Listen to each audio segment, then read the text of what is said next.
There is one definition that can truly fit God. God is defined by this: that which nothing greater can be conceived. That is the definition of God. That was given by, I think, Thomas Aquinas. So, here's the paradox. It's called the omnipotence paradox, which is, if God is all-powerful, he can create a rock which he cannot lift, to which that rock becomes more powerful than him, destroying his all-power. And if God cannot create a rock he can lift, then he is not all-powerful to create.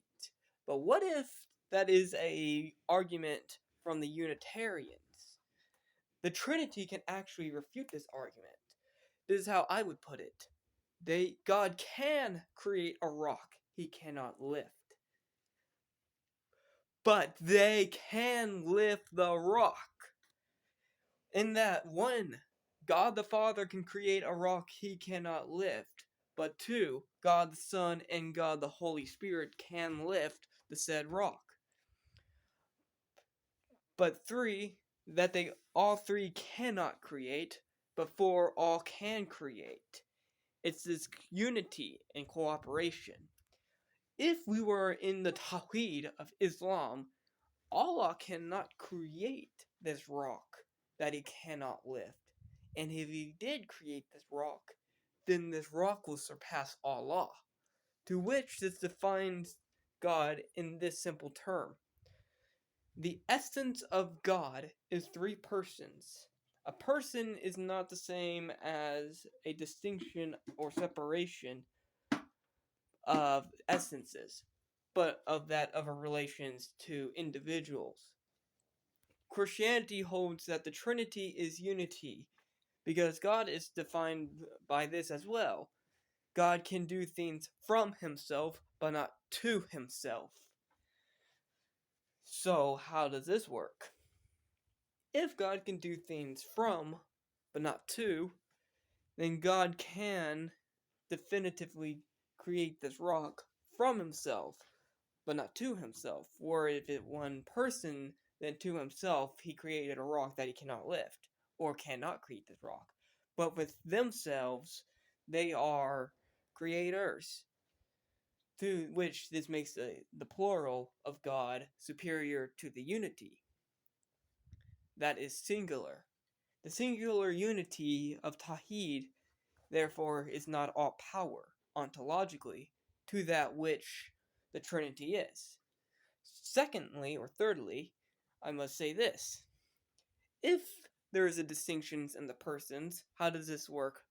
Logically, not cosmologically, in the eternity to which God cannot create himself, because God is defined by which is eternal.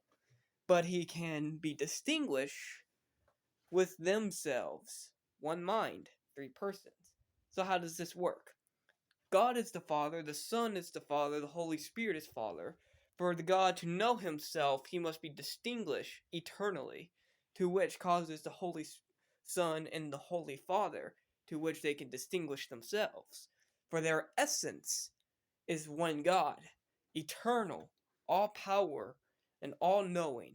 That is the essence of God, for which we say there's only one God, in which no other essence can compare. But we cannot say there are separate essences, to which having separate gods, which makes you a polytheist. And you cannot claim there are separate gods, but one God, for they are the same essence, the nature in which is eternal. They cannot create each other, for which that means they are not God, for God cannot create God, but distinguish thyself. And to love thyself without schizophrenia, and to have contrast, must proceed the Holy Spirit, which is the will. To which we must say we have the Father, the will, and the Word, or Logos, which is the Son. Thus we have three persons in distinction, but one essence in unity, which is defined by that which nothing can be greater than conceived. Muslims place this limitation on Allah, that he cannot enter creation, But our God can enter creation. That makes him greater. For Muslims say Allah cannot die, and we Christians are diophysites. So we can say God can die, but not be destroyed, for God cannot be destructed. Jesus Christ has two natures, his soul, which is God, and his body, which is Jesus. Now, it is accurate to say that Mary gave birth to God, and Christ, and the Son, for you cannot separate the persons. To say that Jesus and the Son are different persons united by Christ is Nestorianism, which is heresy. But we can say that since Jesus has a divine will and a human will, he is one person, but with separate essences. His human essence is born, but his divine soul, which is not a word that does justice, for souls are of human, but his divine soul is uncreated. It was merely inhabited. For God is omniscient, and this piece of omniscience has entered creation within the assumption of Jesus. So God is outside of time, that which is Jesus. Jesus is outside of time, but he is contemporary and interactive to all time. Thus, he is in all places, even in the incarnation of Jesus.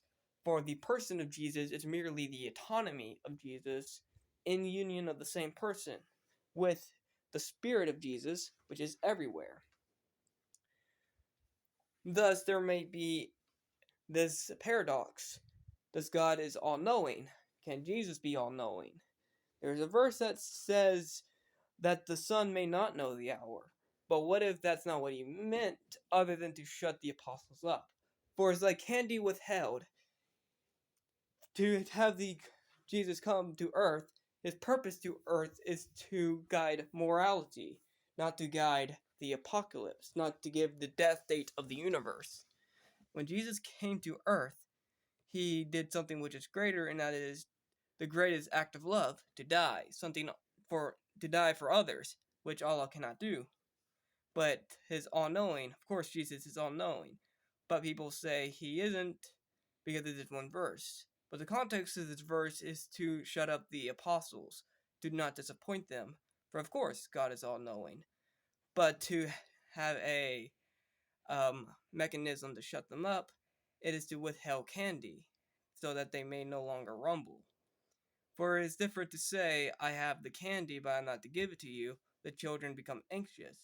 But to say, I don't have candy for you, but is in his hand, then he did not say he didn't have candy.